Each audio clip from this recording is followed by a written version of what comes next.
Hi friends, welcome to மண்வாசம் channel. இன்றைக்கி நம்ம சேனலில் பார்க்க போகிற ரெசிபி மாங்காய் வச்சு ஒரு ஊறுகாய் தாங்க செய்ய போகிறோம். அதுவும் ஒரு டிஃப்ரெண்ட்டான முறையில் இனிப்பு, புளிப்பு, காரம் சுவையோடு சேர்ந்து நம்ம ஒரு ஊறுகாய் செய்ய போகிறோம். அதுக்கு 2 மாங்காய் எடுத்துருக்குறோங்க. இப்போ இதனுடைய தோலெல்லாம் எடுத்துகிட்டு நம்ம எடுத்து வச்சுருக்குறோம். இப்போ மாங்காவை துருவி எடுத்துக்கலாங்க. இந்த மாதிரி காய் சீவரத்தை வச்சு துருவி எடுத்துக்கலாம்.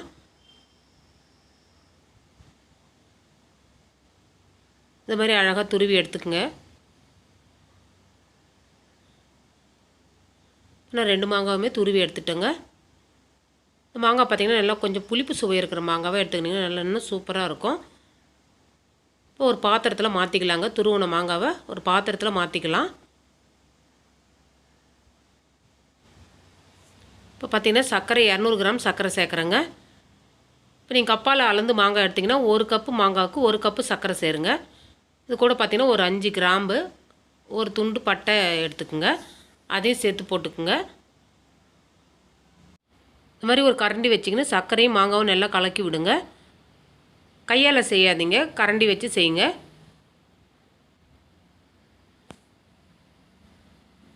இப்போ சர்க்கரையும் மாங்காவும் சேரும்போது உங்களுக்கு லைட்டாக தண்ணி விடுற மாதிரி இருக்குங்க. இப்போ இதை ஒரு ஜாரில் போட்டுக்கலாம். போட்டுட்டு ஒரு நாள் ஃபுல்லாக அப்படியே ஊறட்டுங்க. சர்க்கரை கூட இந்த மாங்காய் ஊறட்டும். இப்போ மறுநாள் நான் காமிக்கிறேன் பாருங்கள்.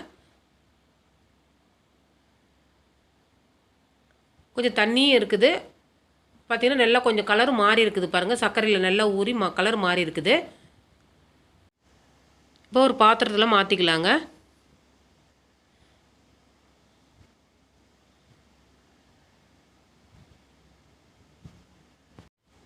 இப்போது ஒரு நாள் ஃபுல்லாக சர்க்கரையில் ஊறினதுக்கு அப்புறம் தாங்க நம்ம மசாலா சேர்க்கணும்.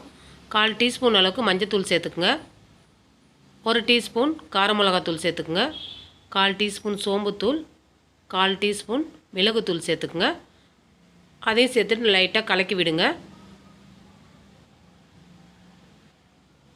பார்த்திங்கன்னா இந்த ஊறுகாய் பார்த்திங்கன்னா நல்லா இனிப்பு, புளிப்பு சுவையோடு நல்லா சூப்பராக இருக்கும்.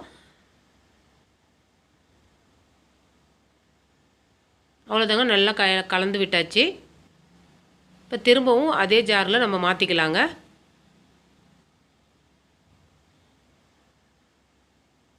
சிம்பிளாக செஞ்சு முடிக்கிறதுங்க. ஆனால் சுவை சூப்பராக இருக்கும். நீங்கள் ஒரு தடவை செஞ்சு பாருங்கள். இப்போ நான் மூடி போடாமல் ஒரு துணி போட்டு கட்டி வச்சிடுறேங்க. ஒரு 5 நாளைக்கு இதில் வெயிலில் வச்சு நம்ம எடுக்கணும்.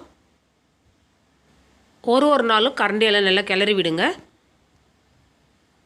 நம்ம துணி கட்டி வைக்கும்போது வெயில் நல்லா டைரெக்டாக படுங்க. மூடி போட்டு வைக்காதீங்க.